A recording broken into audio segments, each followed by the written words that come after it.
Hola a todos y espero que os divirtáis o lo paséis bien en la presentación. Yo siempre me lo paso fantástico en las presentaciones porque creo que es un cartel de diestros y siniestros muy bueno, ¿no?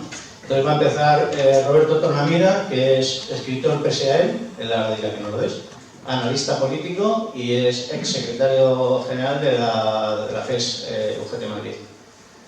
Y Juan se ha dejado por presentar a Fernando, que también es el que va en tercera posición, que fue no un fichaje porque ya estaba preparado de hace tiempo, pero confirmó su asistencia hace pocos días, ¿vale? Pues os dejo primero con Roberto. Muchas gracias. Gracias, Pedro. Voy a aprovechar la licencia del compañero que ha presentado de quitarme la mascarilla. No me la iba a quitar, pero es que se me empañan las gafas y entonces no voy a ver nada. Así que disculparme el hecho. Bueno, dar las gracias a la Fundación Anselmo Lorenzo por organizar este acto. Me parece que es necesario que de alguna manera mantengamos viva la actividad del pensamiento, de la cultura, del debate, de la reflexión. Dar las gracias a Pedro por escribir. Él sí que es escritor. Hay una broma que no es una broma, ¿no? Es decir, él me puso en un cartel escritor y yo soy un aprendiz de juntaletras. Y entonces me parecía un exceso tan grande que le pedí por favor que lo quitase. Y entonces me ha puesto no escritor. Y ya con eso me doy por satisfecho, ¿no? Entonces, dicho eso, bueno, daros también las gracias a todos y a todas los que estéis presentes y a todos y a todas los que estén y las que estén conectados a través de internet. Y luego, pues en el debate seguramente que podremos intercambiar alguna opinión. Yo creo que lo que ha hecho Pedro con esta trilogía, y yo no voy a hablar del aspecto literario, del aspecto más de lo que es la obra desde su punto de vista técnico, que hay personas en la mesa más documentadas que yo. Él me pidió que dijese lo que me diese la gana sobre la época, el contenido, en fin, la época, ¿verdad? Sobre esta experiencia de la clase trabajadora que fue cruel, que fue dura, que fue tremenda.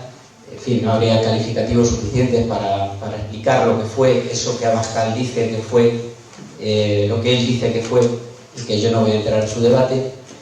Pero darle las gracias a Pedro por haber conjugado de manera perfecta, ¿no? En pretérito plurimperfecto, en futuro imperfecto, y en esta que presentamos hoy, o que hablamos de ella hoy, presente imperativo, porque me parece que es un homenaje a todo esto de la memoria histórica, la necesidad de recordar, la necesidad de saber qué pasó.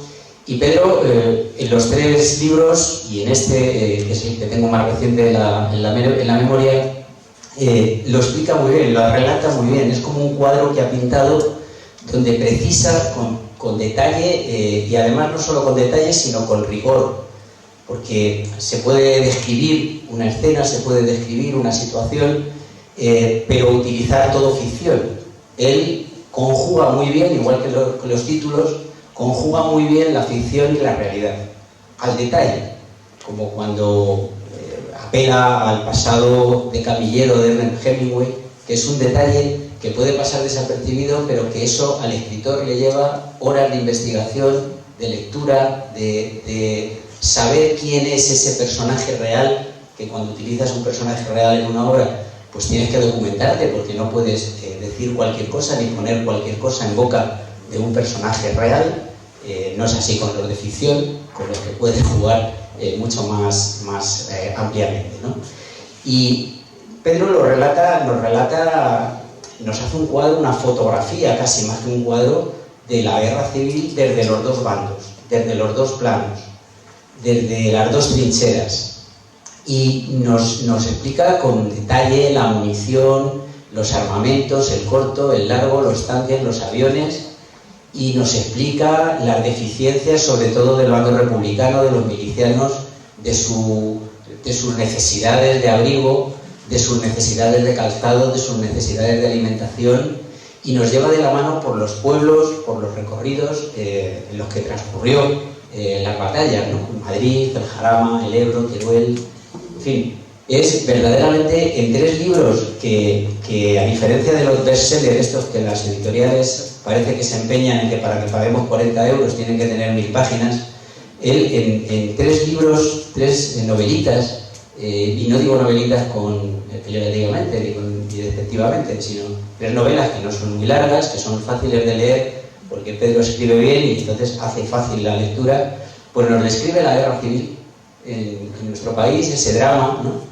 Y yo quería leer, lo único que voy a leer, porque evidentemente yo le decía a Pedro que en la presentación de una novela no hay que leer la novela, porque entonces los que no la habéis leído os la destripamos y además no la compráis, ¿no? Entonces yo quiero convenceros, quiero poner mi grano de arena para que las compréis, si no lo habéis hecho ya, y para que la leáis.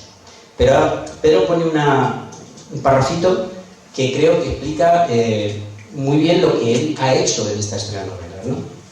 Dice, de todas las guerras, la civil es la peor.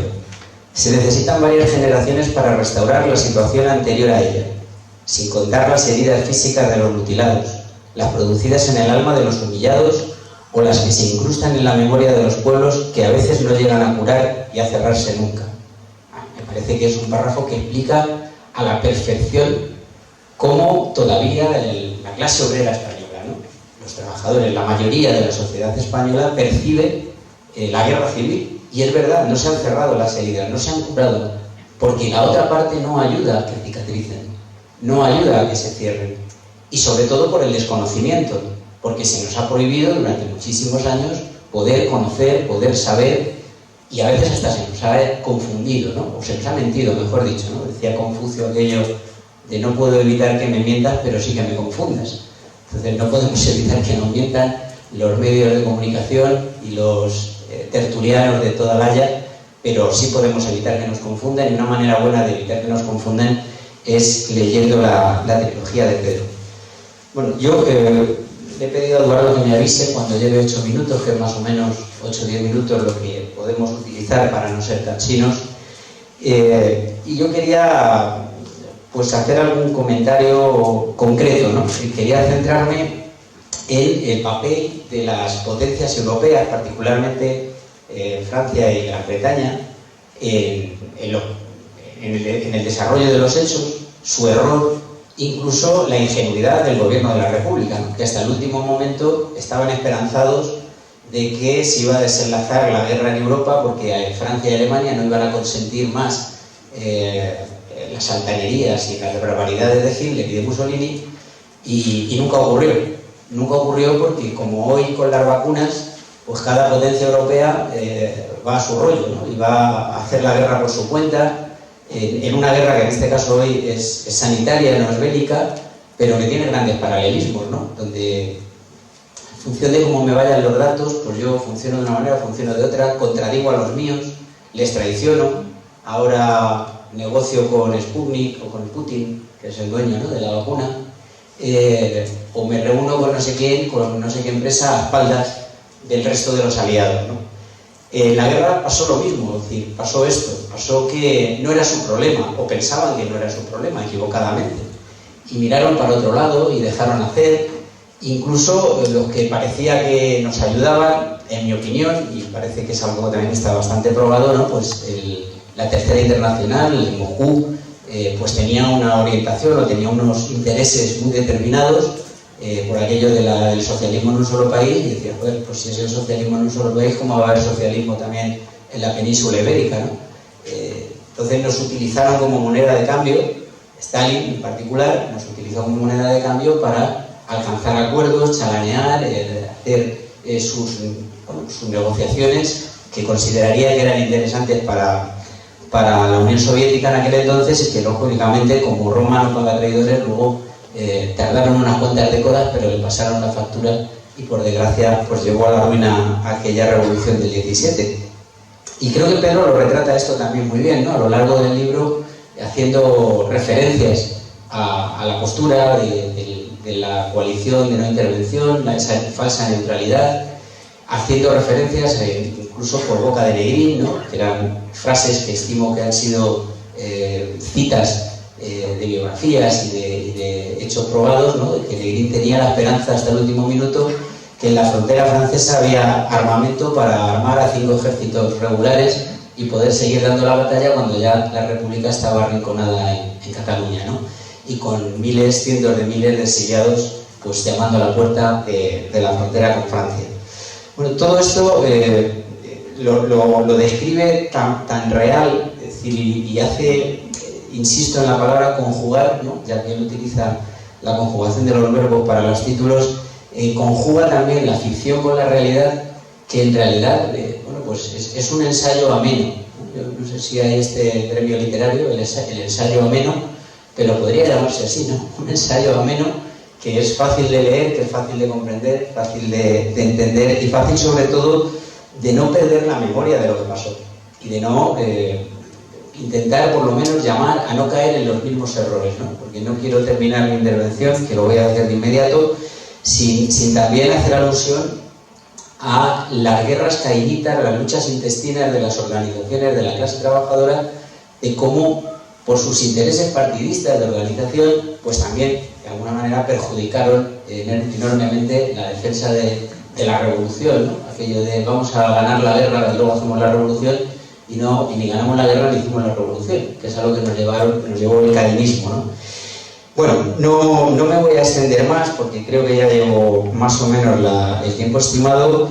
Simplemente animaros a que hagáis una inversión en el barrio de Delicias con ese equipo de fútbol, que me ha encantado, por cierto, la metáfora del equipo de fútbol, buenísimo. Y nada, que la disfrutéis como yo la he disfrutado y como seguro que Pedro ha disfrutado escribiéndola. Muchas gracias. Gracias, Pedro. Gracias a todos.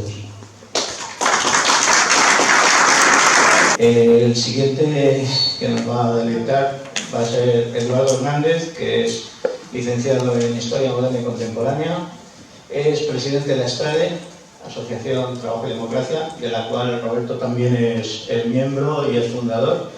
Y bueno, pues no sé qué decir más de Eduardo, nada más. Os dejo con él y que... Buenas tardes. Lo primero, pues agradecer a Pedro que me hayas invitado a presentar tu libro, tu tercer libro maravilloso, y sentirme agradecidísimo a la Fundación Anselmo Lorenzo, a la labor reconocida que lleva desde hace mucho tiempo y mi admiración como lector y como aficionado a estos temas. Bueno, yo el libro, claro, nos hemos repartido la temática y intentamos cada uno dar una visión. Mi visión es un poco extraña porque va a cabalgar entre la historia, este momento tan complejo, tan difícil, tan duro y tan triste, y se lo recomiendo, una bellísima historia de amor.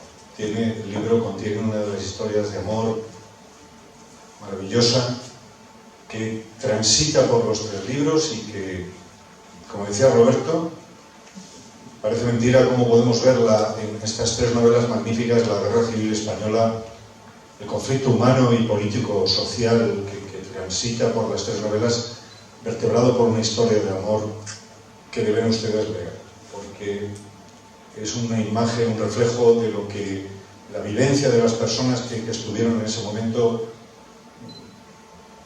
digamos que nos permite asomarnos a una situación tan dura y tan difícil.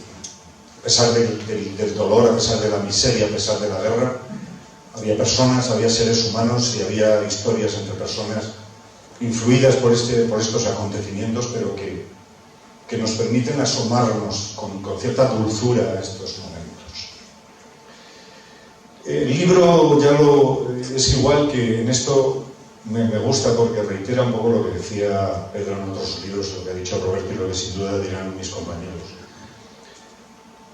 Es una visión de la guerra civil con mete visiones de distintos bandos. Curiosamente, aunque nosotros es evidente de dónde venimos y a dónde vamos y qué pensamos, el libro nos permite ver otras visiones, nos permite acercarnos a la visión del otro lado, de personas que afrontan la guerra desde el otro lado, porque también tienen amigos, pasan dolor, mueren, y como dice Julián Zugazagoitia,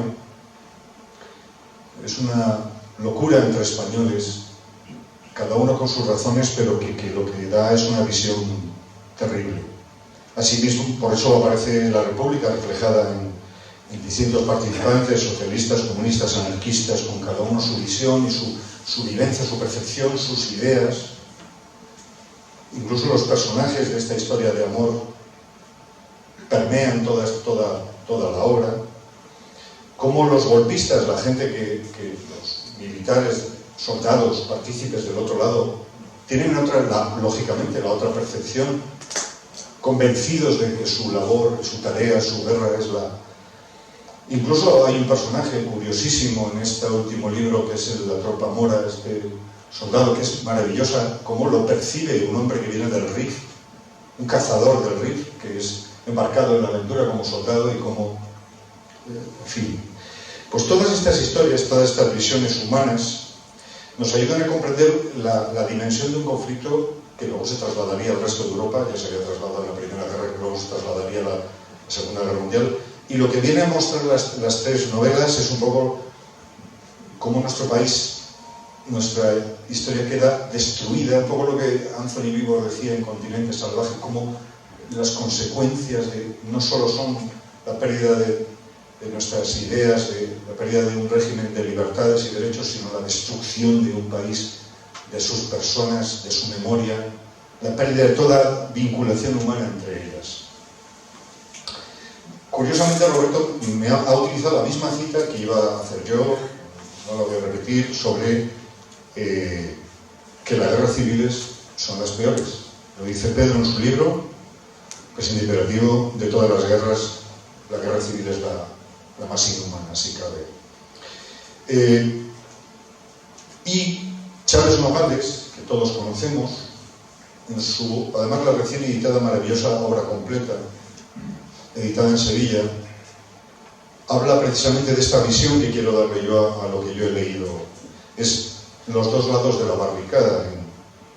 En uno de sus artículos habla cómo las dos partes de la barricada dicen, desgraciadamente, hace ya 2 años que España está en guerra y el mundo entero se pregunta por qué no acaba de una vez esta horrenda guerra. Si solo dependiese de los españoles, habría terminado hace mucho tiempo. Los españoles, estén a un lado u otro de la barricada, saben ya, aunque no lo admitan, que no podrán derrotar de forma alguna los ideales desmedidos y utópicos de la revolución y del imperio, pues su choque provocó la guerra. Ambos son igualmente irrealizables y extravagantes en el marco de las realidades actuales de España. Chávez Nogales, este hombre tan preclaro, un periodista de prestigio y de su nivel, de su humanidad, vuelve a retomar esa idea, al margen de lo que su posición evidentemente era pro-república, esto lo sabemos todos, pero vuelve a situarnos en pensemos en una hecatombe de que personas están viviendo, la guerra civil española, la defensa de la República, pero en medio de todo eso es una hecatombe humana.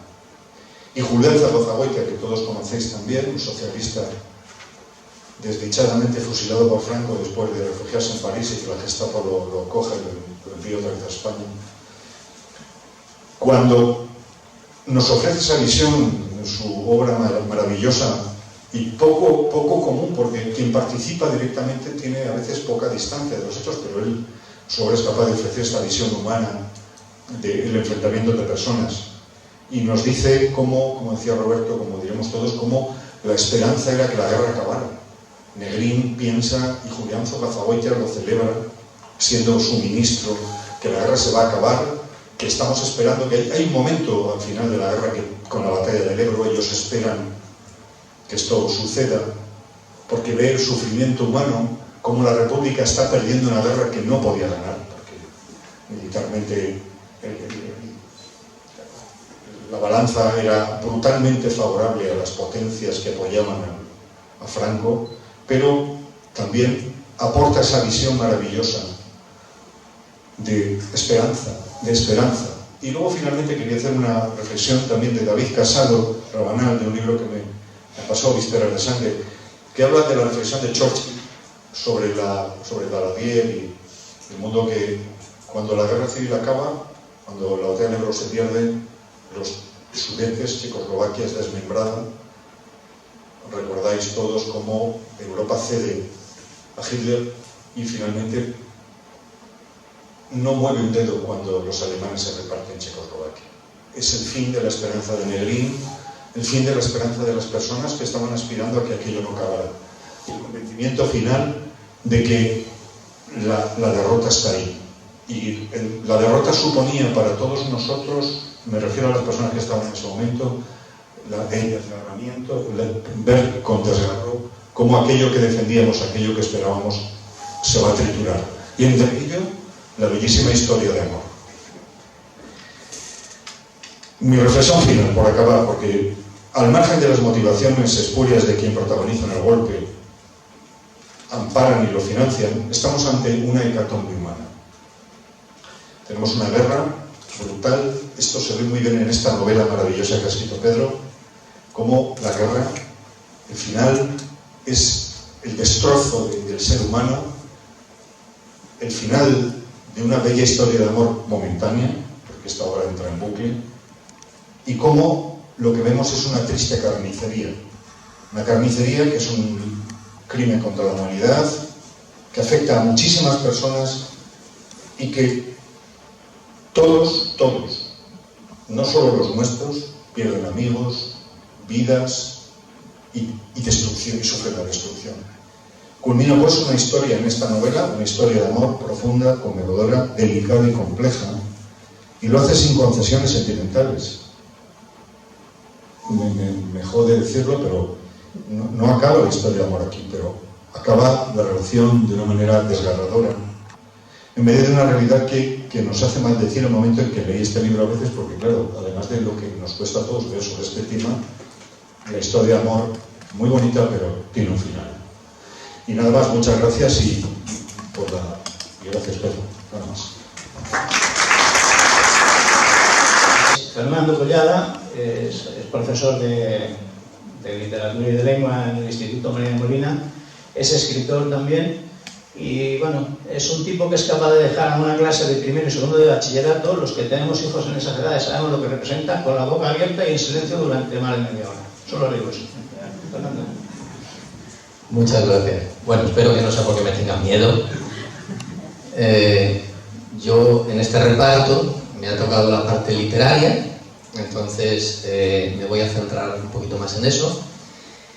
Y la primera reflexión es que estamos aquí para celebrar la culminación de una trilogía y que se inserta en una larga tradición de trilogías, de tetralogías, pentalogías.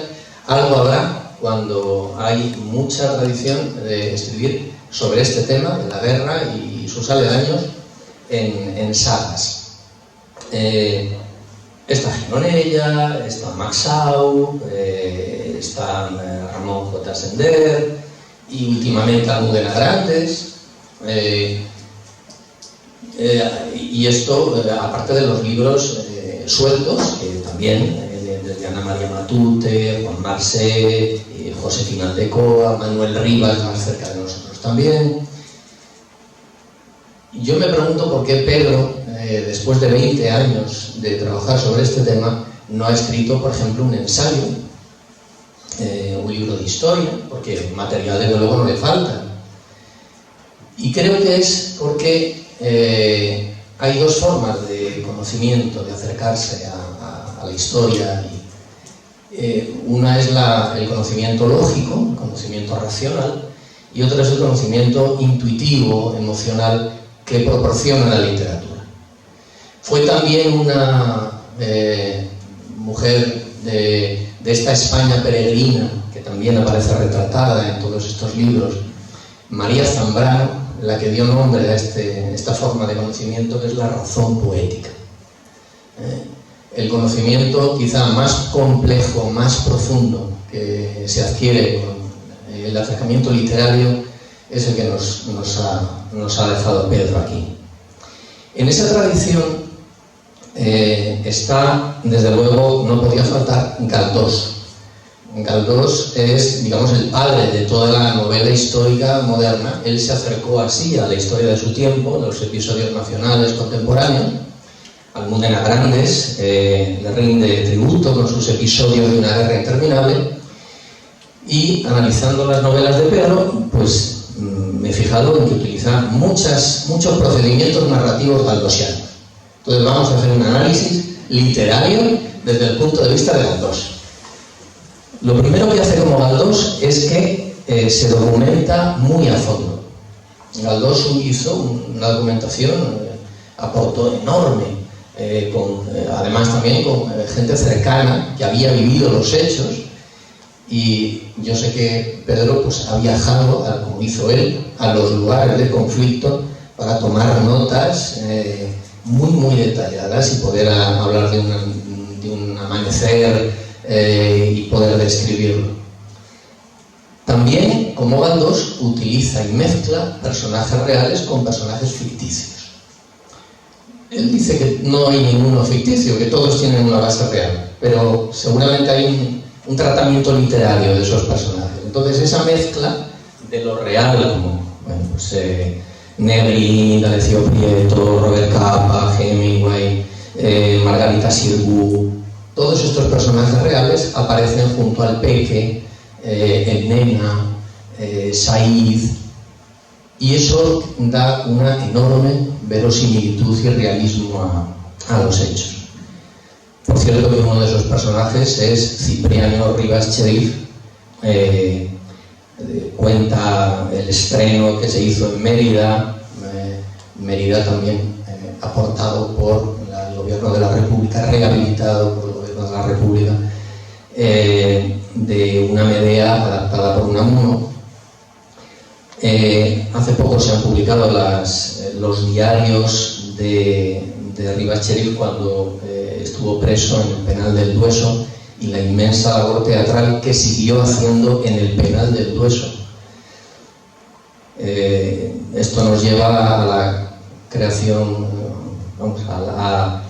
a la inmensa labor cultural que llevó a cabo la República en sus primeros años, ¿no? Hizo un plan quinquenal con previsión de 27.000 escuelas, dotación de maestros y maestras formados con nuevos métodos, las misiones pedagógicas, la barraca, Caracol, el grupo Caracol del propio Rivas Cherif, etcétera, etcétera, etcétera. Otra técnica literaria, la caracterización mediante el lenguaje. Lo mismo hizo Galdós. Sus personajes estaban caracterizados por su forma de hablar. Ahí tenemos, por ejemplo, los vulgarismos, como el afusilar, que se emplea, o tenemos el empleo de diferentes idiomas, como el inglés, el catalán. También crea a los personajes de una manera muy humana y se les llega a tomar cariño. Yo me he fijado, por ejemplo, en el monstruo. El monstruo, estoy robando cosas con Mario, me parece. A mí ya me han robado varias citas. Al monstruo se le coge mucho cariño. Por ejemplo, el monstruo no entiende lo que le dicen. Suben hacia un lugar donde hay una gorra, no se sabe muy bien lo que hay. Se lo muestra, todos se ríen, vaya, es un gorro falangista. Todos ríen menos el monstruo, que pone el mismo gesto que si le hubieran preguntado por el origen de las especies. En su ignorancia, en su vulnerabilidad, se le coge cariño. Al monstruo le asusta el lenguaje elevado. El narrador nos dice: el monstruo no abre la boca, los mandos le intimidan. Con ese lenguaje tan distinguido que manejan, no le entiende la mayor parte de las veces y tiene que mirar a Pérez para que le traduzca, lo que origina una escena que nos cuenta el narrador. Le hace una pregunta muy enrevesada y dice: el comandante mira al monstruo fijamente esperando una respuesta. Este mira a Pérez porque ni siquiera ha entendido el enunciado de la pregunta. Y Pérez, que sabe de su incapacidad para entenderle y por tanto para contestar, le traduce: ¿qué dice el mayor? Que tú, yo y 5 chicos, etcétera, etcétera. El monstruo asiente sin decir palabra. Bueno, esto, cómo no, a mí rápidamente me recuerda a Antonio Machado, en Juan de Mairena, cuando saca Juan de Mairena a un alumno a la pizarra y le dice: a ver, vamos a estudiar lo que es el lenguaje poético. Y dice: copie usted ahí en la pizarra los eventos consuetudinarios que acontecen en la rúa. Y le dice: a ver, traduzca eso al lenguaje poético. Entonces el alumno se queda un rato pensando y dice: lo que pasa en la calle. Perfecto, se puede sentar. Este es el monstruo. Bueno, como Galdós también, ya hemos visto que utiliza un narrador omnisciente. Esto quiere decir que el narrador lo sabe todo, nos cuenta todo, absolutamente lo que piensan sus personajes, etcétera, ¿no? Pero, y ahí ya nos apartamos de Galdós, utiliza también una técnica que se llama perspectivista o caleidoscópica, es decir, vemos los acontecimientos desde diversos puntos de vista. Por ejemplo, esto lo hace además en general en toda la trilogía, es una constante. Hay un momento, por ejemplo, en que estalla una bomba lejos, pero una estalla cerca y revienta un camión situado en el camino que baja al río para el embarque. Explota una serie de pedazos. A continuación aparece un personaje que es Chisco, que escucha una explosión. Estamos viendo el mismo episodio desde otro ángulo, el ángulo de Chisco. Y dice: al principio empiezan a aparecer cosas por el río. Al principio parece otro bulto más que flota a la deriva llevado por la corriente. Pero este es diferente, dice. Lleva 2 rosetones desvaídos a la altura del pecho. Luego bajan trozos de madera, tejidos, multitud de objetos flotantes. Después del primero siguen otros, enteros o por trozos. Son los primeros que ve Paco, pero llevan pasando toda la noche muchos más que llegarán al mar. Esta técnica es muy productiva literariamente, porque nos permite esa visión desde varios ángulos. Voy acabando. Junto a momentos de humor, que seguramente vamos a oírlo, hay momentos de horror. Hay momentos de inmenso dolor, ¿no?, que nos acercan a esa visión de la guerra que ya nos dieron, como saben esos alumnos, que espero que no me teman, como ya nos dieron en los años 40 la técnica del tremendismo. Por ejemplo, la crueldad que nos retrató Cela o Carmen Laforet, esas vidas destrozadas, enloquecidas. Por ejemplo, uno de esos momentos es la explosión de una granada a un personaje, no voy a decir cuál, porque hay que leer la novela. Oye un golpe seco ese personaje, coge la granada, va a lanzarla, pero se agacha, va a recoger la granada, pero le estalla en la mano. La mano le revienta en pedazos, desaparece. 9 cachos de hierro incandescentes en los que se ha desintegrado el cuerpo de la granada, le perforan las costillas, etcétera, etcétera. Es una descripción de la crueldad, pero con objetividad. Esa distancia objetiva que quizá hace más crudo todavía lo que nos está contando, como ya nos enseñaron narradores norteamericanos como el propio Hemingway, esa técnica seca para contar. Y junto al horror, porque no vamos a quedarnos con esto solo, también la humanidad, la necesidad de preservar la vida.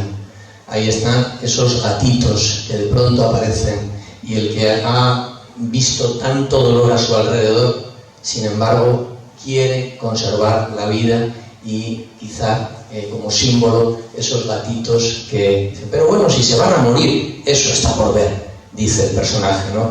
Con 4 gotas de leche yo lo saco para adelante. Bueno, ese dolor, como no, está producido porque es una guerra civil, es una guerra fratricida, como vemos en los 2 bandos que están representados en las propias familias. Hay personajes que son primos entre sí, y están en un bando unos, están en un bando otros, ¿no? De todas las guerras, la civil es la peor, esa es la que me han robado, yo también la tenía. Y ese dolor, yo vuelvo a recordar a Machado,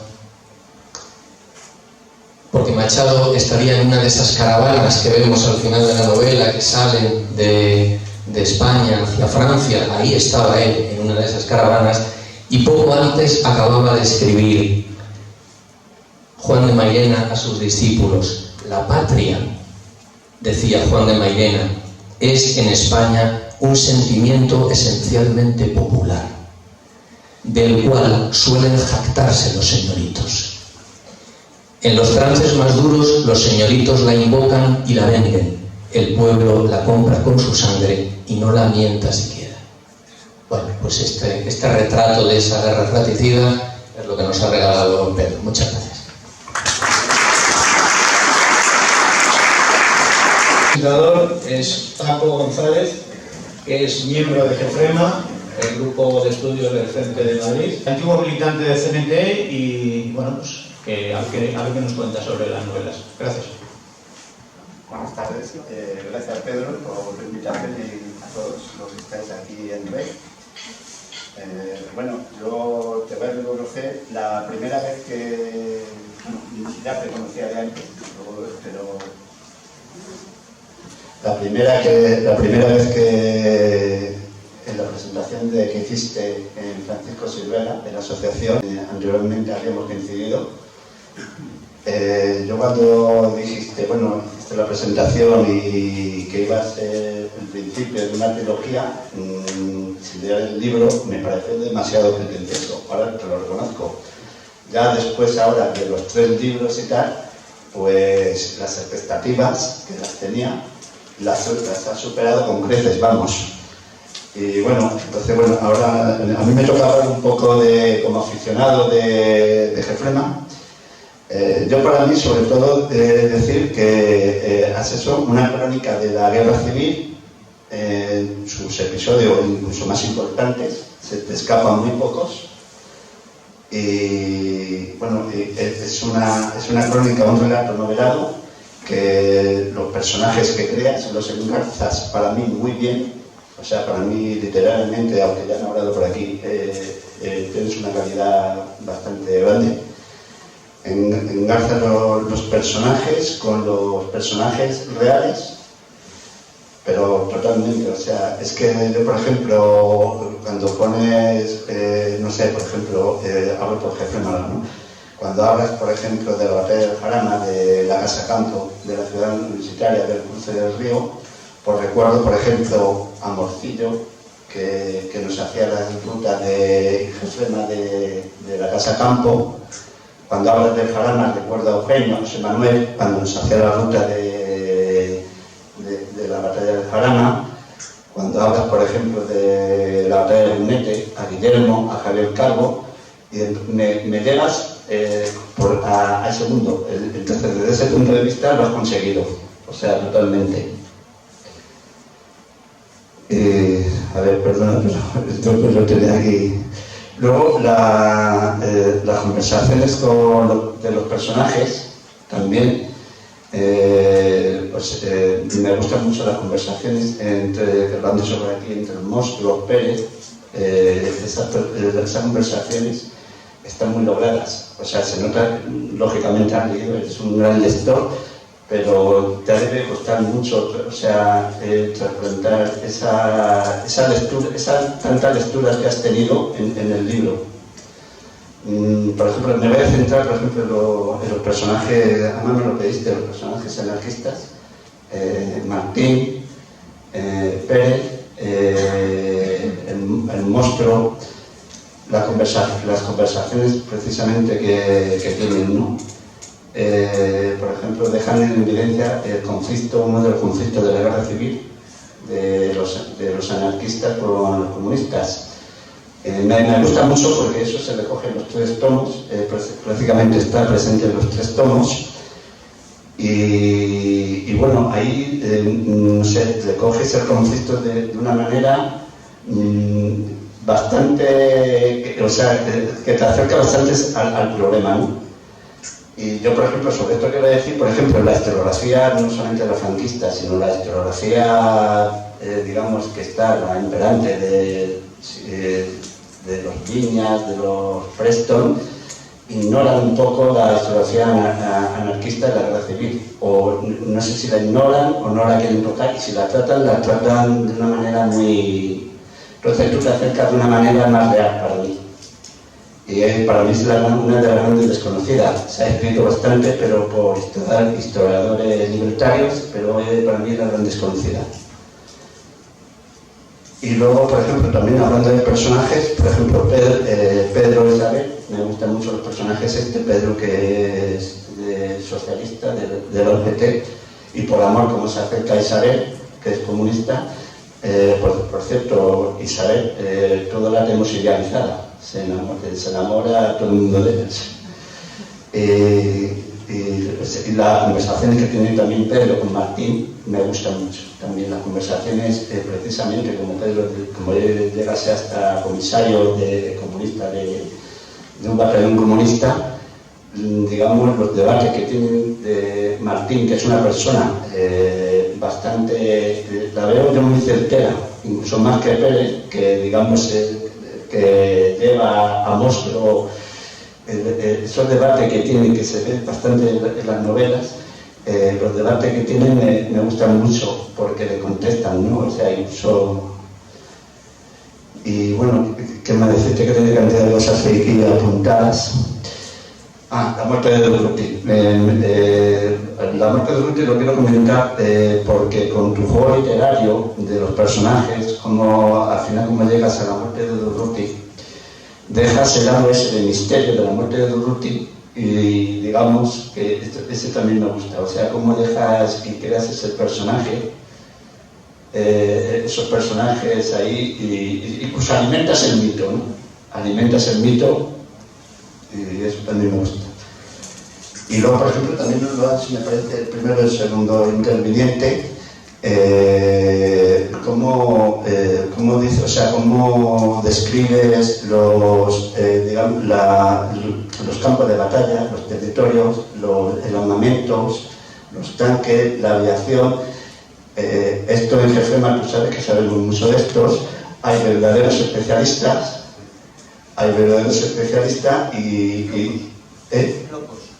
bueno, tú dices que los de Jefema tú ya eres de Jefema, somos locos de la guerra civil y eso también lo consiguen muy bien.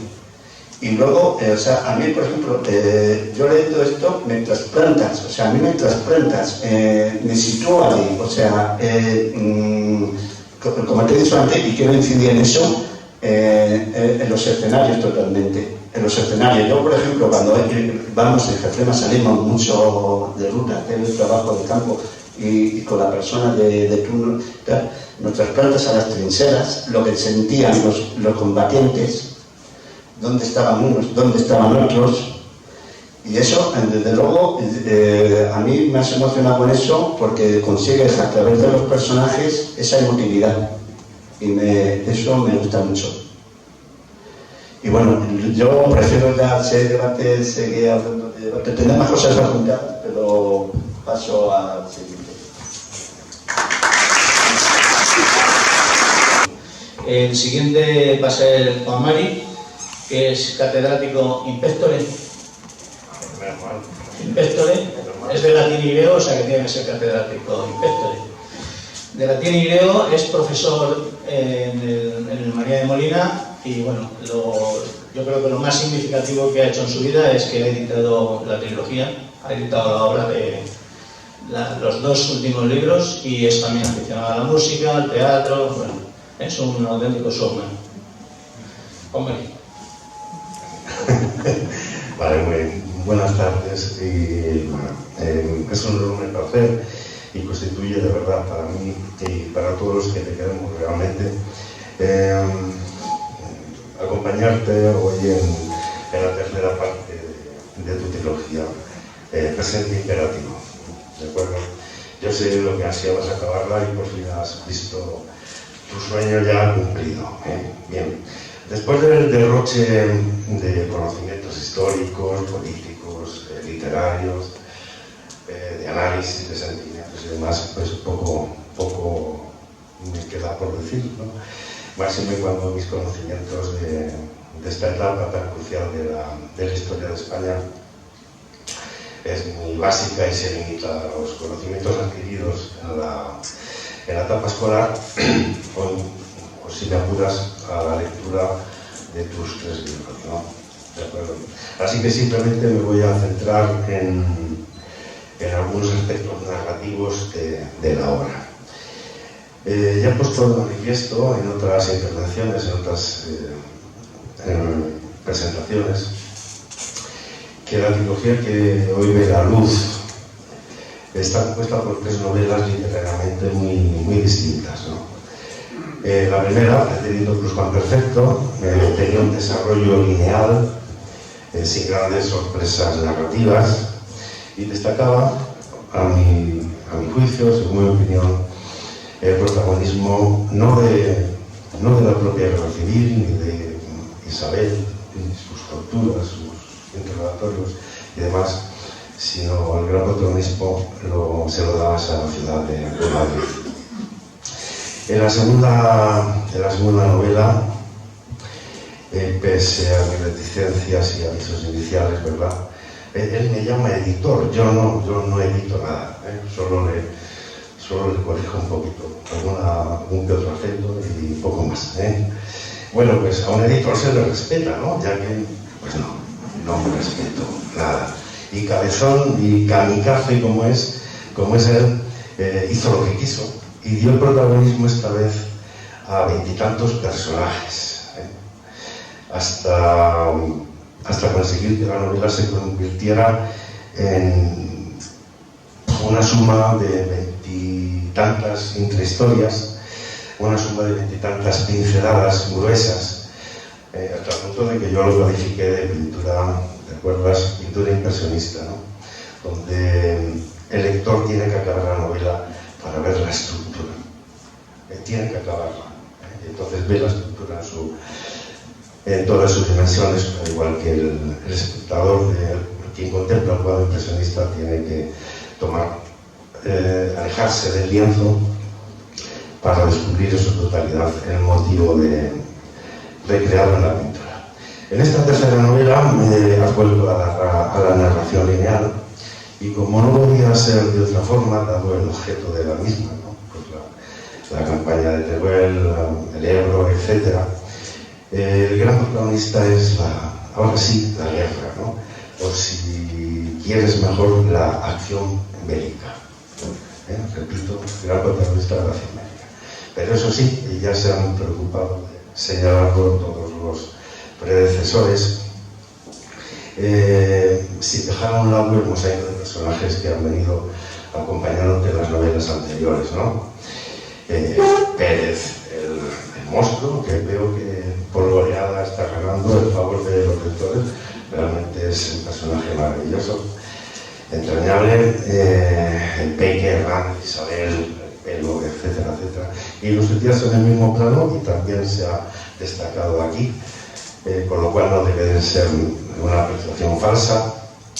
Los equiparas y los sitios en el mismo plano que, bueno, los Lister, Pietro, el Periodo, Pietro, Bazaina, etcétera, etcétera, etcétera. Es decir, aquí equiparas la historia y la intrahistoria, con lo que es lo mismo los que provocan y manejan la guerra y los personajes anónimos que sufren las consecuencias. Bien, el protagonismo de la novela recayera en la acción bélica entrañaba un grave peligro, el de que el contenido de la novela fuera a veces un poco tedioso para el lector, ¿no? Eso es evidente. ¿Cómo solventa Pedro, a mi juicio, este problema? ¿Cómo sortea este peligro? ¿Cómo rompe? ¿Cómo relaja el discurso? Yo no sé si lo hace consciente o inconscientemente. Seguro que si le preguntamos nos dirá que inconscientemente. Y de verdad que yo me lo creo, porque Pedro es pura pasión, es pura intuición, es un talento intuitivo maravilloso, se lo he dicho con activa y compasiva. Y lo cierto es que realmente logra relajar ese discurso de la guerra. ¿Y cómo lo hace? Pues recurriendo o echando muchos recursos. Le he dicho en infinidad de ocasiones que es un gran humorista, tiene un gran sentido del humor, hasta el punto de que le he aconsejado que por favor ya deje la guerra civil y se dedique a escribir novelas cómicas o relatos para el club de la comedia, que seguro que ganaría muchísimo más dinero. Tiene un humor extraordinario, ¿no? Y prueba de su humor, pues también lo emplea para romper toda esta línea de acción bélica. Yo creo que merecería, me lo voy a proponer, hacer un estudio del humor de tus tres novelas. Pero bueno, aquí solo voy a destacar dos. El humor escatológico y el humor sexual, el humor verde, ¿no? Yo sí que creo que hay que leer un poquito, y voy a leer. Tenía previsto leer 7 episodios, pero bueno, al final Pedro me dio un toque de atención y dijo, no te pases, que si no. Bien, voy a leer uno de corte escatológico, ¿de acuerdo? Me voy a atrever. Estuve dudándolo y al final decidí leerlo. Del humor de tipo sexual, no lo voy a leer. No lo voy a leer, ese sí no lo voy a leer. Hay muchos ejemplos, pero le ruego a los que no se hayan dado un libro de novela que lean con detenimiento el episodio en el que un batallón de republicanos está siendo aleccionado, instruido en el uso del profiláctico, de los profilácticos por los mandos y por unas enfermeras, ¿verdad? No tiene desperdicio. Yo sí, repito, voy a permitirme el lujo de leer este pasaje de humor escatológico. Pepe prepara el fusil ametrallador y como no podía ser de otra forma, ya que se lo digo, por favor, para un poquito con la descripción de calibres y tal, pues no, lo mete aquí. Dice, un Hawkins modelo 1925 de 7 milímetros. Si ya me he aprendido ya hasta las Valero 35 y los aviones, mete aquí chovas. Bueno, bien. Todavía se acuerda de cuando le dieron el curso y un libro de manejo que debe andar por el fondo de un saco. Si es que no lo ha usado ya para su higiene personal o como calefacción central.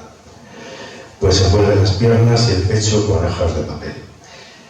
En una de las partes del libro militar para todos los reclutas había unos dibujos muy chulos de las distintas partes del arma. El cañón, la tapa de llamas, el regulador, el guardamanos, la caja de mecanismos y la que más gracia decía, la caja de gases, que es como le llamaban a él. Desde el principio, sus puestos le hicieron famoso, primero en la compañía y después en el batallón. En todos los refugios y posiciones eran célebres sus pedos. Por tener un gran repertorio y ser capaz de soltar uno en cualquier momento, las peticiones a la carta eran constantes. Va, Pepe, tírate un pedo, que el teniente no te ha visto nunca, pero después de levantar el pernil. Y Pepe levantaba la pierna y lanzaba un pedo en ristra, terminado en sí humor. La respuesta era la carcajada general. No siempre el veredicto del jurado era tan benévolo, pues aunque Pepe tenía bastante control sobre sus gases, no lo tenía tanto en su composición química, cuyo olor dependía de lo que había comido, incluso de su estado de ánimo. No era extraño que en un pozo de tirador, aguantando una embestida de los fascistas, de repente un hedor fétido inundase el pequeño espacio. Y si por mala suerte ese día el menú había contenido judías o alguna verdura flatulenta, el ambiente se hacía irrespirable. ¡Joder, Pepe, canta! No hay quien te aguante, trae las máscaras, te has pagado. Ni uno muerto muere así.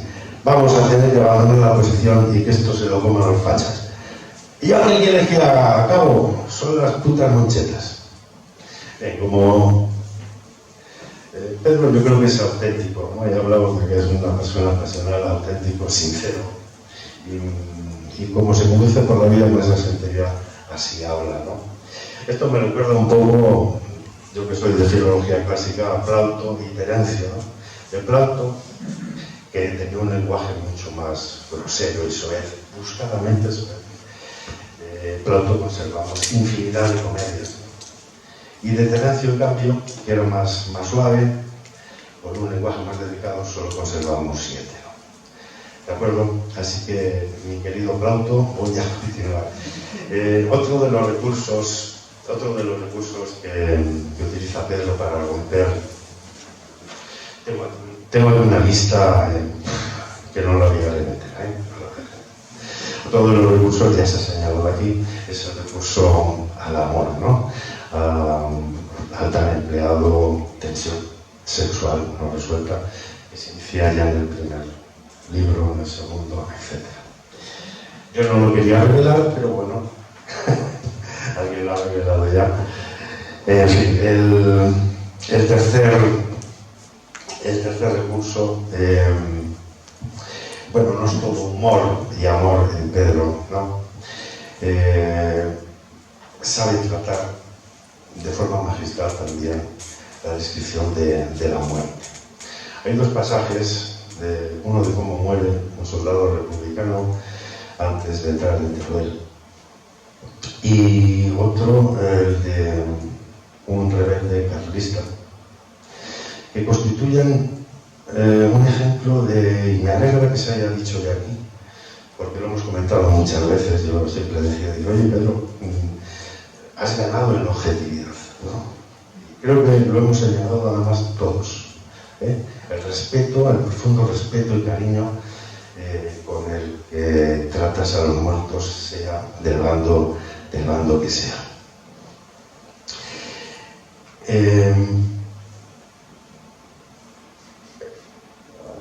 Decidí leerlo porque decidí leer el del soldado republicano, porque creo que es un pasaje tan bien escrito que no solo creo que deba ser leído, sino también escuchado.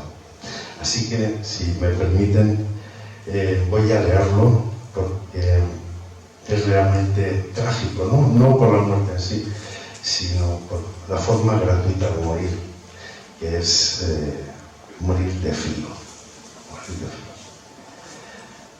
Esa es la muerte de la nena, uno de los personajes anónimos que han circulado por las novelas anteriores, ¿no? Dice: los ojos le zumban, la boca le sabe a sangre, los pulmones parecen a punto de estallar, pero tiene que seguir adelante. Cada paso es un tormento. Desde que ha comenzado la ofensiva de madrugada, no ha dejado de andar. Ya no ve a los compañeros de un despliegue que avanzan, más o menos a su altura, por ambos lados. Ni siquiera sabe si va en línea recta o camina en círculos. No oye nada. No ha hecho un solo disparo, solo anda. El suelo y el cielo se confunden. Apenas es capaz de distinguir el relieve, salvo por algunas ramas de los arbustos o las pocas rocas que sobresalen.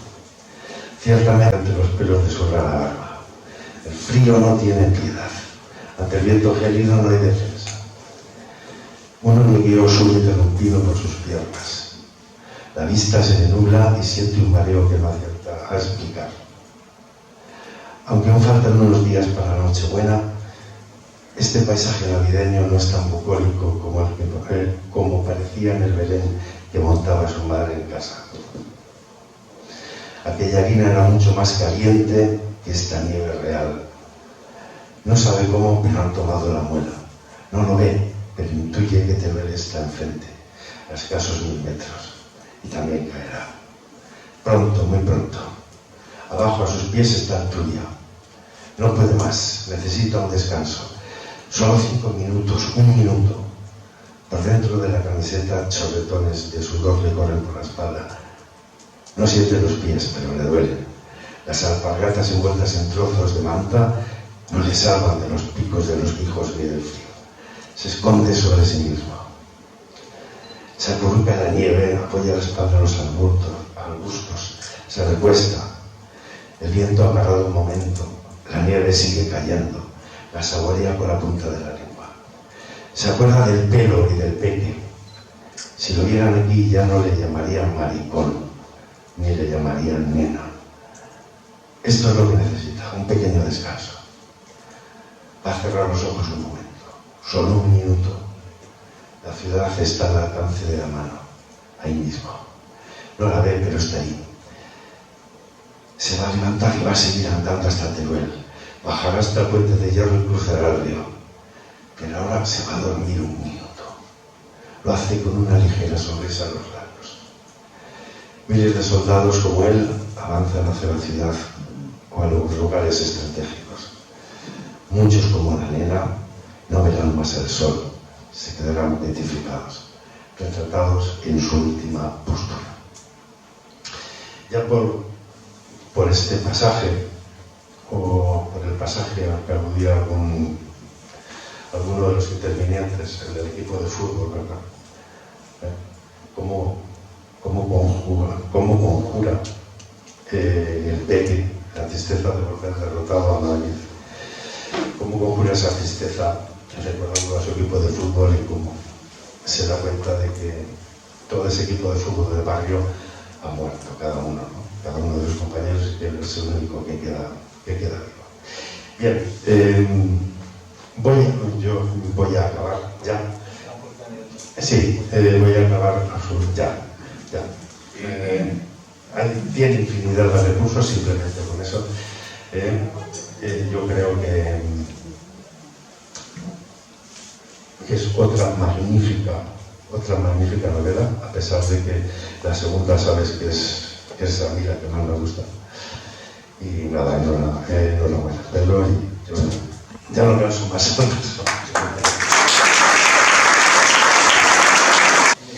No sé, yo lo único que quiero decir, a mí me gustaría alguna vez escribir la novela de los agradecimientos, ¿no? No sé, sería casi como si me hubieran concedido un Goya, lo que me acaba de pasar aquí, ¿no? Tener a este plantel de gente hablando así de mi novela, pues realmente me emociona y me gusta, ¿no? Yo realmente quiero solamente agradecer a Madrid, que es mi ciudad, como han dicho por ahí, es uno de los protagonistas de la novela. No me olvido de Barcelona, por ejemplo. He hecho hace poco un viaje con la dibujanta de lo maravilloso que hay en la novela y ha valido una vida. Tengo un viaje pendiente a la frontera. ¿Hay una pregunta por ahí? Pues mejor que pregunten a que yo hable. Pero la pregunta es para ti. Para mí, claro. ¿Le debías a alguien este libro? Sí. Vamos, esto. Sí. Yo creo que a mi familia.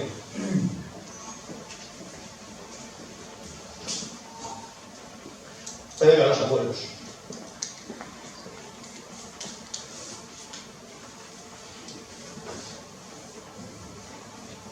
¿Y por qué esos títulos?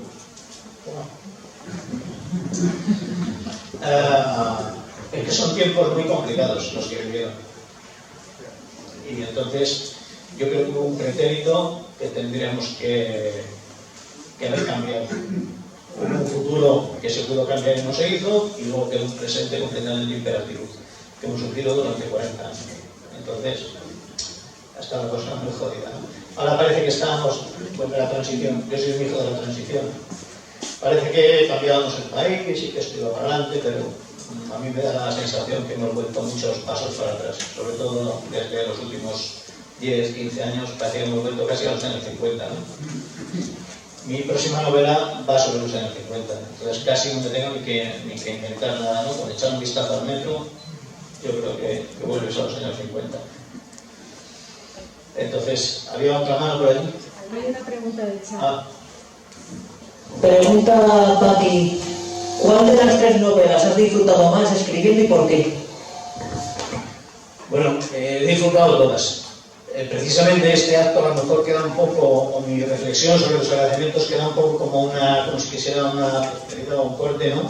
Y yo ahora lo que me gusta es escribir, y me he liberado del trabajo, me voy a dedicar a escribir, y posiblemente esta sea la última novela que editemos. Yo creo que incluso verán una cara de agradecimiento entre mis amigos porque dirán, ya está bien de pagarle las novelitas los gilipollas este. Entonces, posiblemente ya no se editen más, sino simplemente seguir escribiendo. Bueno, con Eduardo lo he estado, con Juan Mario lo he estado hablando, que a lo mejor si alguna de las novelas que tengo en mano pudiera tirar un poco, presentarla a algún género. Posiblemente ya no volvamos a editar nada más, porque bueno, hay mucho coste personal, económico, la familia que son mis crowdfunding y mi consejo editorial ya también está un poco harta de que les pida la pasta para las ediciones, y eso, y sobre todo los amigos, que deben de estar ya hasta más allá de la nariz, de tenerle que comprar la novelita al imbécil porque le da el vicio de escribir, ¿no? Entonces, bueno, las tres han sido una delicia. Lo que pasa es que, como explico, iba a salir en una revista de Roberto, esto no era ni siquiera una trilogía, eran unos apuntes que empecé a escribir hace 20 años y, bueno, pues se ha ido engordando y al final ha dado para 1000 páginas de novela, ¿no? Pero bueno. Dime, David. Ah, perdón. Oh, allí. Pedro, buenas tardes. Bueno, enhorabuena por las dos primeras novelas. Que ya te dije que te las retiré rápido, que estaba deseando tener ya la tercera para acabar la historia. Creo que tus novelas se han dicho muchas cosas y una de las que yo veo es que son muy gráficas, ¿vale? Las veo, o sea, serían perfectas, yo creo, para hacer una película o hacer una serie, porque, en mi opinión, el cine todavía no tiene la gran película sobre la guerra civil. Yo quería preguntarte sobre esto. ¿Cómo crees que ha tratado el cine la guerra civil? Como dice mi hermano, no hay prácticamente películas de la guerra, sino que hay películas que tratan sobre los años de la guerra y la guerra está como telón de fondo prácticamente en muchas de ellas, ¿no? Realmente yo pienso que todavía no se ha hecho la gran película de la guerra civil, todavía no se ha escrito, ojalá fuera esta. Hay algunas obras, pero creo que todavía falta también incluso la gran novela de la guerra civil. Y bueno, sobre lo que tú dices del gráfico, es verdad, mucha gente me lo dice. Hay un artista impresionante que yo creo que va a ocupar parte de la historia del siglo XXI en el arte español, Morán del Toro, y estoy en tratos con él para intentar hacer una versión ilustrada de la novela, pero es algo que está en proyecto. Como he dicho antes, no creo que volvamos a editar nada. Si se hace algo de esto con este hombre, será un crowdfunding o será una editorial que se vuelva loca e intente hacer una novela ilustrada o un libro gráfico de un novelista desconocido, de una novela desconocida y de un artista desconocido. O cual creo que no habrá ninguna editorial que se aventure con eso, pero bueno, vamos a intentarlo. ¿Perdona? Tú eres de Madrid, vete a lo grande, habla con Netflix. No. Está regalada una novela a un productor de series, de gente del equipo que hizo lo del CID, la serie del CID, y está tirado el anzuelo a ver si algún productor lo engancha, porque es verdad que me ha dicho mucha gente que es muy visual la primera y que se podría hacer una serie. Además, son 13 capítulos los que tiene, por justo. No lo hice con esa intención. A ver si algún productor engancha por ahí. Además, en casa y yo soy muy barato de comprar, o sea que tampoco pagaré muchos derechos. Y de ahí podría salir una buena serie de La serie de Madrid, que es de lo que trata la primera parte.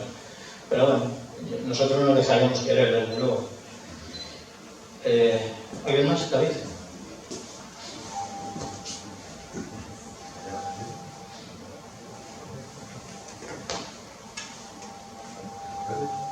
Ya son las, me parece. ¿Se me oye? No. Hacia arriba. ¿Se me oye ahora? Pedro, yo sé que eres una persona modesta, cosa que te honra, pero yo quiero darte las gracias. Quiero darte las gracias por escribir esta trilogía, que a mí me ha parecido fantástica, aunque me falta todavía leer contigo. Te lo dije en su día. En un país que yo, es una opinión personal, pienso que nos han hurtado nuestra memoria colectiva y nos han falseado la historia, ¿verdad? Pues es como si hubiera orquestada cierta amnesia interesada por el poder, no importa quiénes han ido ocupando el poder, para convencernos de que ese olvido del pasado es la garantía de que podamos vivir en paz y en democracia, cuando yo pienso que es todo lo contrario. Con la ley de amnistía de 1977, que estaba pensada para los represaliados de Franco, que nos apuntaron todos los verdugos, y ese pacto del olvido que firmamos en la transición, ¿verdad?, pues hemos hecho un verdadero memoricidio. Y somos un país sin memoria. Y hace muchísima falta, muchísima, más de lo que parece, y lo estamos viendo tal como decía, el que haya escritores que nos recuerden, a pesar de todo, nuestro pasado, con verdad, con sinceridad, con objetividad y con emoción. Todos tus libros tienen esas cualidades, y además es muy de agradecer que una persona como tú se implique de esta manera que has hecho para explicarnos y recordarnos nuestro pasado más hacia el presente. Muchas gracias. No, muchísimas gracias.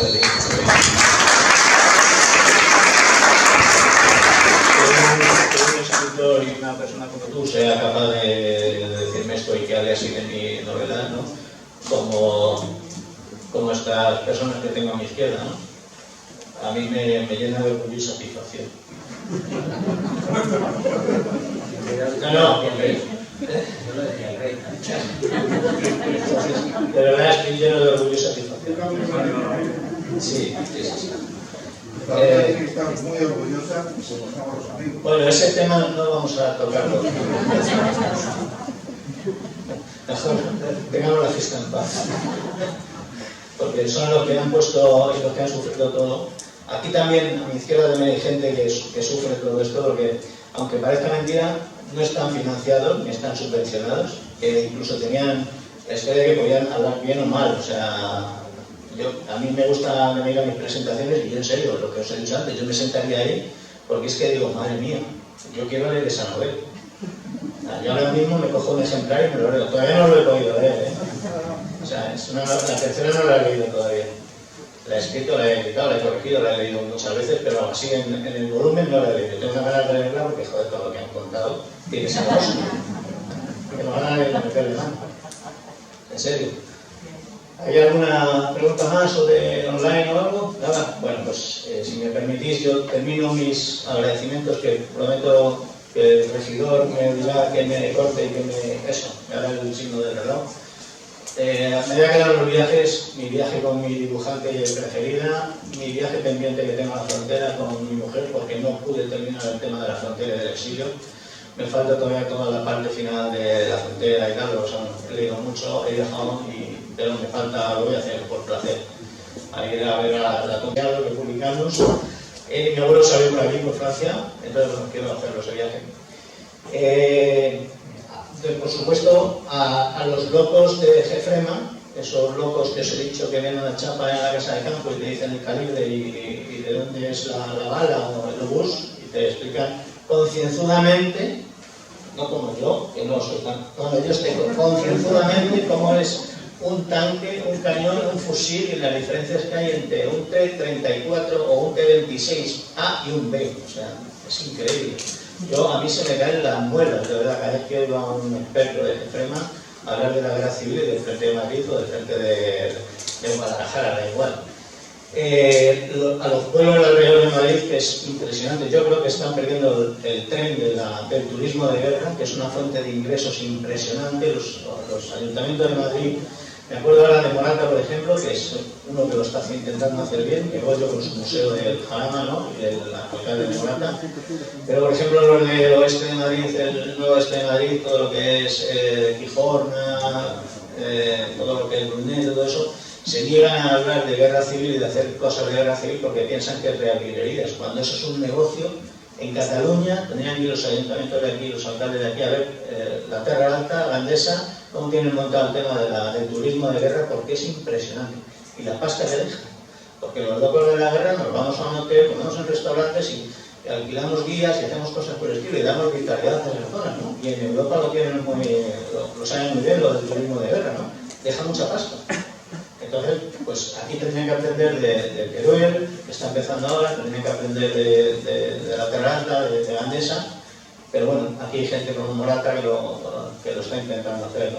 En Teruel me encontré con una gente fantástica, con el Tomás, el de la librería escolar, me encontré con gente de la página de Vestigios que te ayudan en todo lo que pueden. Si alguien va a Teruel, que es espectacular, tanto la tierra como la gente que vive allí, es que te dan todas las ubicaciones, te dan todas las localizaciones y vas allí a ver todas las trincheras y todos los agujeros. Eso sí, te vas unas buenas zapatillas, porque Teruel tiene piedras para aburrir. Para aburrir. Entonces, también me gustaría acordarme de dos pueblos que me han tratado de manera muy distinta. Matilla de los Caños en Salamanca, que es de donde es toda la saga familiar que aparece retratada en la novela. En Matilla de los Caños no me ha hecho caso ni el Tito, vamos. A mí en Matilla de los Caños, cuando fui a explicarles que era un tío de allí, de Matilla, tal, que había salido había ido a Madrid, se había hecho la historieta, ¿no? Nada, ni caso. Me cogieron una novela que se la doné para la biblioteca, gracias, y me hizo caso un chaval de 17 años que iba a estudiar historia, su tío, Camilo, y el nieto del, fíjate, me hizo caso el nieto del cacique, del amo, de los Pérez Tabernero, que además Matilla de los Caños es históricamente impresionante. Si tú te coges de Paul Preston el Holocausto Español, la primera página dice lo siguiente, me vais a permitir un segundo, yo me voy a ver. Dice, un terrateniente ordenó a sus braceros que formaran en fila, seleccionó a 6 y los fusiló. La finca se llamaba la dehesa del Carrascal, o la fuente del Carrascal.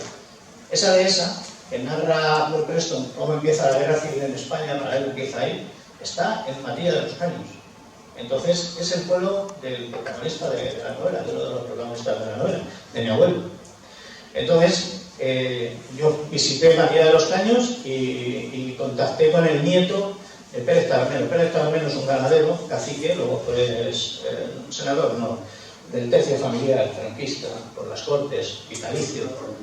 Sí, procurador en Cortes, por el tercio familiar, y bueno, un auténtico cacique. Bueno, todavía allí es el amo. El Pérez Tabernero todavía es la finca y es el amo. Bueno, yo contacté con el nieto de este hombre, contactamos muy bien, tenemos la misma edad. Los dos yo creo que somos, él es el nieto del amo, yo soy el nieto de Estripaterrones, que se fue a Madrid y se hizo maestro comunista y terminó por ahí, ¿no? Y congeniamos bien, teníamos los dos una mujer que se llamaba Paloma, de Castilla y León, las dos mujeres. Yo le miré y le dije, ¿cómo anda? Y dice, es de mucho carácter. Cuando en Castilla y León te dicen que tu mujer es de mucho carácter, es que tiene una mala hostia que no te puedes imaginar. Entonces, esas cosas que nos acercaban, pues nos hizo congeniar, nos tomamos una cerveza en su casa, que es muy bonita, pero muy castellana. Amenábar, en lo de la película esta que ha hecho de la guerra, ¿cómo se llama? Mientras dure la guerra, él describe cuando nombran a Franco, describe que lo hacen en un palacio y tal. Es falso, claro, eso es atrezo. Realmente, cuando nombran a Franco generalísimo, lo nombran en un aeródromo que está allí, en Matilla de los Caños, en la finca de los Pérez Tabernero, y lo hacen en un galpón que está en el Museo del Ejército del Aire, en Cuatro Vientos, de metal, pero también usaban la casa del tío de los Pérez Tabernero, que es una casa vieja castellana, o sea, muro blanco, recto y no hay más. No es un palacete, es una casa de campo. Y allí es donde firmaron y donde tuvieron lugar todas las deliberaciones y las piquiñuelas que empleó el famoso hermano y el primo de Franco para que le nombraran generalísimo, donde desbancaron a unos y a otros. Bueno, pues fue allí, o sea que Matilla de los Caños vuelve a aparecer en la primera página de la historia de la Guerra Civil y de España. Y el otro pueblo al que quiero agradecer es Morales de Toro, que es donde yo me encuentro allí, como en mi casa, se habla de mi familia política. Si yo vendiera en Madrid lo que vende en Morales del Toro, Pérez Reverte y sus líneas de fuego irían a tomar por saco. Sería yo el number one de la literatura nacional, ¿no? Entonces les tengo mucho que agradecer a su concejal de Cultura, Laura, a su alcalde, a la biblioteca, que allí presento yo mis novelas en verano, con un montón de gente. Me tienen que aguantar un rato, nos lo pasamos muy bien. Y bueno, a mi familia, por supuesto, que son los que sufren todo esto, los que son los crowdfunding, el consejo editorial, que tenemos una reunión este sábado para decidir ya que dejamos de editar y que se acabó el tema. Y bueno, a mis amigos, están muchos por aquí, por ahí hay una que hemos hecho ya las bodas de oro, ¿no? Que nos conocemos. Otros amigos están en la novela, los de la infancia, otros amigos estáis repartidos, el plantel que me acompaña muchas veces y que no es que me acompañe, es que llevan ellos el peso de las presentaciones, pero ya veis la calidad que tienen y cómo lo hacen, ¿no? Y muchas gracias a vosotros por haber venido y a los que lean mis novelas y les guste, y a los que no también. Para todos, muchísimas gracias.